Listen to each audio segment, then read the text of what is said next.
Ladies and gentlemen, welcome to Flavor of the Week, brought to you by Banditos, fresh, made daily. In Flavor of the Week, Kyle sits down with one of our local priests over 4 different episodes to sample variations of a favorite food or drink while they discuss the ins and outs of life as a priest. This is Kyle Hyman. I am here for Flavor of the Week, Part 1 with Father Jay Horning here at St. Vincent de Paul Catholic Church in Fort Wayne. Nice office you've got here. Thanks. Yeah, I have never done an interview in here, so this is a first. It makes for a good studio. We've got a special flavor that we're going to be doing over the next 4 sessions here. Since it's Lent, we decided to go with the fish sandwiches. It's only fitting. Are you a fan of fish sandwiches? I like fish. Okay. And I like sandwiches. And it's Lent, so this is a good penance. Yes.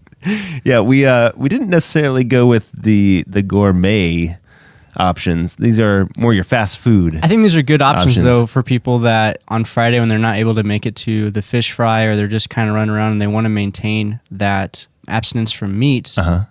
This is a good choice. Yeah.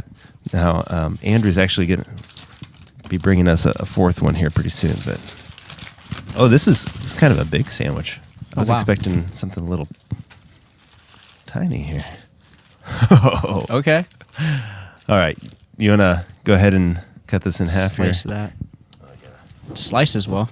It's the sliceability factor is very high key here. Okay. Cross-section view, yes. so no one can see. Oh, actually, here, let me take pictures, too, that we can put with these. Oh, okay.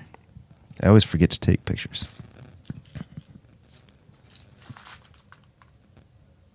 Okay. I'm going to go ahead and try that out, see what you think here. All right, so let's see. We've got... Look, pickles and... there's a pickle, lettuce, fish, maybe a tartar sauce? How do you feel about tartar sauce in general? Tartar sauce helps dry fish. Mm-hmm. Well, having no other experience, it's a fish sandwich. I'd eat it. I think it's pretty good. Yeah. I like the crunch from the lettuce or pickle. I'm not sure. Yeah, it is the pickle. That's nice, though. For fast food, this doesn't feel like a cheap sandwich. No. Like this is... The fish, I mean... It's not like a dollar menu thick. kind of thing or something. Yeah, the fish is thick. Yeah. So that's helpful. You'd be satisfied with this. Yeah. I feel like this is a good start. See where it goes from here. It's either going to go up or down. Mm-hmm. So, Father Jay, curious to learn more about your background, your history, your journey to the priesthood, and really your journey to Catholicism. Right. Yeah. So, tell me about your family life, growing up, education. Sure. So, growing up, I grew up in South Bend and went to Swanson Elementary, Clay Middle, Clay High School, public school my whole life. My family, my dad's side was Catholic, my mom's side is Methodist. Neither of them practiced as they got older, went to college, or got married. And I'm an only child. So when I was born, because they weren't practicing, they didn't think it was appropriate to actually baptize me and then not go to church. Mm-hmm. So I have mixed feelings about that now as a priest, about parents baptizing their kids or not. But in the long run, I can see the good that it prevented the damage to my soul. So throughout growing up in South Bend, highly involved in sports, and one of the big key things about my life then was my dad was real sick, and he passed away when I was in high school.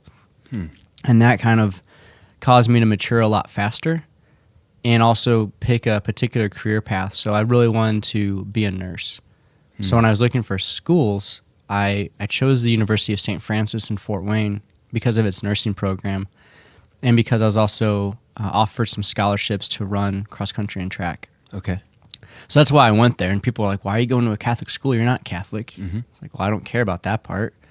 But I also recognize that if I'm going to this private school and they have particular expectations of classwork, like I'm going to do that. So they require all students to take a religion theology class.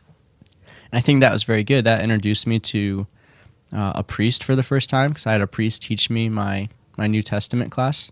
Okay. I was involved at St. Francis in student government, then with my peers through campus ministry. And again, my friends were a big influence on helping me become part of that. And if you ever come in my office, I have on my walls different pictures of all sorts of things. And a big part of that are my friends from college I keep in touch with, and just the influence they've had on me. And from our group of friends, we've had 7 converts. Wow. So I think I might have been one of the few non-Catholic, non-baptized.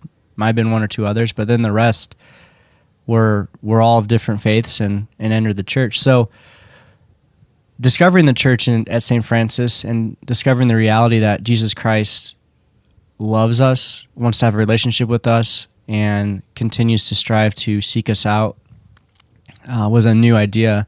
And it started with a retreat we did with the Franciscan sisters in Mishawaka. Okay. And the experience of perpetual adoration. Mm-hmm. And the idea that maybe Jesus really is that piece of bread. It's not a piece of bread, but it is his body. So you're non-Catholic. Non-Catholic. On this retreat. Yes. Were there very many other non-Catholics on the retreat? Or? No. Oh, there might have been some other Christians that were non-Catholic, but I was definitely the only non-baptized. Okay. So what made you go to the retreat in the first place?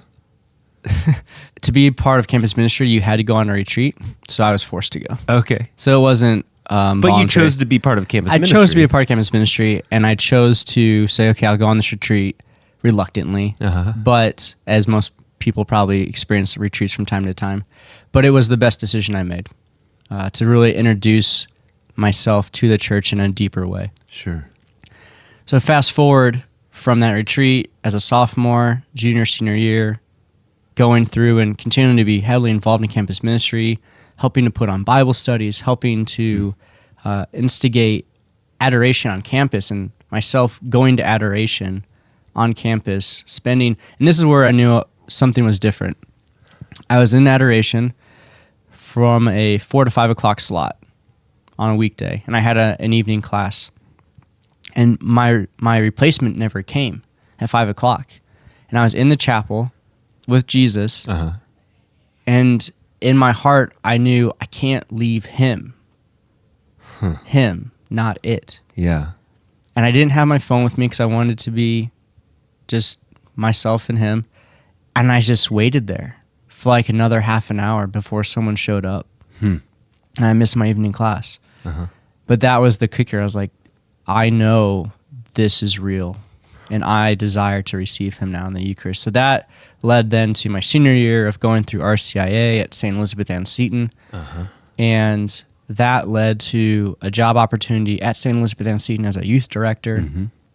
And that led to just diving deeper into relationship with people and seeing the necessity to walk with people through faith, particularly young people. And that ultimately led to the question of, what more do you want from me, God? What more can I give to you? And seminary, I mean, when you're a young single guy in a parish working with a bunch of women your mother's age, the question usually comes up, are you going to be a priest? Are you going to be a priest? And every day it's like, leave me alone. Just trying to figure out my life. Yeah. But it had to happen, and there's a lot of people I credit along the way for that. Father Drew Curry, when the diocese went to World Youth Day in 2011, kept pestering me to go, and I said no, and then I got a last-minute phone call and an opportunity to go. To World Youth Day? World Youth Day, yeah. Okay. And then on that trip, Father Tony Steinecker, one of the first priests I encountered as far as praying the liturgy of the hours, and he shared his liturgy of the hours with me throughout the whole trip. At that time, Deacon Jacob Meyer, now Father Jacob Meyer, who had been at St. Elizabeth Ann Seton for his pastoral assignment as a deacon, got to meet him, and then I just met all the other seminarians. And I realized these are pretty cool guys. So the idea of going to the seminary wasn't so terrifying. It was, I might go, and if I go and I find out it's not for me, I can always leave. The scary part was I had to leave everything behind for that moment. But then Father Jim Schaefer, who was my spiritual director and helped me discern saying yes to the seminary, gave me a really great point that if you don't leave now and go to the seminary and find out, you'll always wonder what if. But if you do leave now and you find out you are called to be a priest and you're ordained, then by leaving now means you'll be ordained whenever, and you'll encounter someone that needs you in that moment.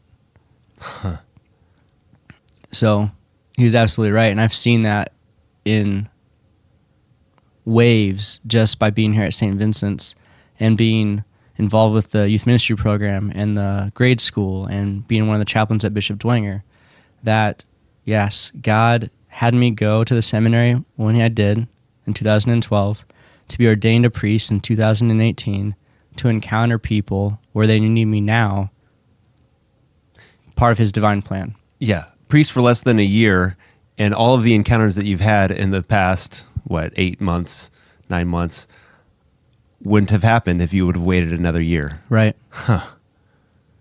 Absolutely. Interesting. So the ladies at the church, where do we find that balance between nagging and encouraging? Yeah, I mean, and looking back at it, are you glad that they were kind of pestering you, or was it still a little bit like, okay, guys, relax? Oh no, I mean, I appreciate it. I knew they were teasing me, and it's part of the relationship you form. I mean, it's one thing for a stranger to go up to an individual and say, "Hey, I think you should be a priest," and like do that all the time. Like, who are you? Yeah. It's another thing when you develop a relationship and you can tell when a person's teasing, and there's a point then where that teasing becomes a possible affirmation. Mm-hmm.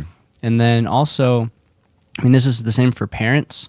This is the same for peers. Like, if we see goodness in others, we should bring that out. We should tell about that.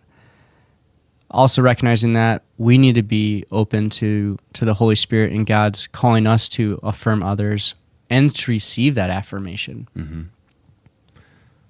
All right. Well, we've got a lot to talk about. I want to talk a little bit about your involvement with the youth group here and the chaplain that you do over at Bishop Dwenger. Right. Maybe talk a little bit about your handstands and flips. Also, I really am excited to talk about the idea that we're made in the image of God and kind of the connection that you can make with that. Yes. And maybe challenge some of the men too. So these are all going to be kind of some future topics that we can talk about here with Flavor of the Week while we try some more fish sandwiches. If you had to give this one a rating, our first one here, what do you give? I'm going to try to... On a scale of 1 to 10, I'd say it's a good 7. Mm-hmm. On a scale of 1 to 5, I'd say 3.5. Mm-hmm. Would I eat it again? Yes. Okay. All right. Well, we'll see how it stacks up against the rest of these fish sandwiches here on our special Lenten edition of Flavor of the Week with Father Jay Horning, recorded here in his luxurious... It is very nice. You got the chairs, you got the couch. It's designed to be hospitable. This is comfortable and hospitable. And some nice pictures as well, like you said. Right. All right. Well, that's all. We'll hear more from Father Jay Horning here on Flavor of the Week, brought to you by Banditos. Thanks, Banditos. Yeah.